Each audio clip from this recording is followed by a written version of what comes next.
ده اولایی در کبی قرآن عملت ده خوینا خود رشتوی مملکتی صد مربین کشتن دل وی مملکتی خوینا خود ریشه اب انسانش در بهاتی گوتن نشتجهیه کی گنده مارینوسی جوله مرگنه لدیجی کمپانیا درخستنا کانزایانیا لگنده وان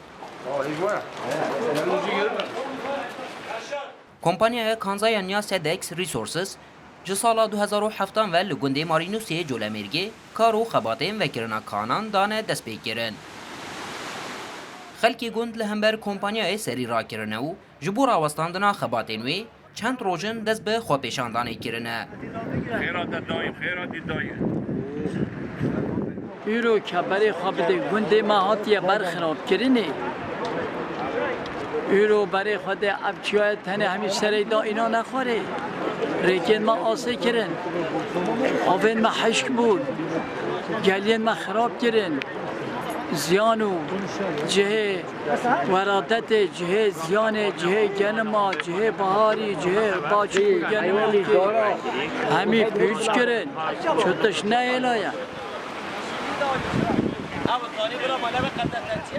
Debar û jiyana xelkê gund li ser çandinî û ajeldariyê ye. Bi gotina gundiyan, ji ber xebatên derxistina kanzayan, roj bi roj cihên çandiniyê, cêrgeh û zozanên wan berdeng dibin û xwezaya wan tê talan kirin. Taleplerimiz şunlardır. وقتی اول بودی من پاس بخوا خودان کرد آزه خواه من بیگلی خودانت کرد بشتی من گنده خواه بردای اب معدنه در کرد ای معدنی چه حضور و ملتی من نهیلا مملکتی من خراب کرد آبید من هش کرد حضورا من غلاف کرد ام به اتفاق کرد ام حمد نکرد ام معدنه هیدیل بری شول بکرد حضور شجا من تمید زیدت بیتن تمید زاره Xwepêşandan ji 22 vê mehêve dest pê kiriye. Li herêma xwepêşandanê, hêzên emnî jî tedbîrên ewlehiyê tundtir kirine. Xwepêşandan her diçe berfirehtir dibe û ji navçeyên derdorê jî xelk ji bo piştevaniyê beşdar dibin. Di roja çaremîn de welatiyan li gel berpirsên parêzgehê û nûnerên kompanyayê hevdîtin kirin. Lê tu encamek ji hevdîtinan derneket. Kavaklı köy sakinlerindenim.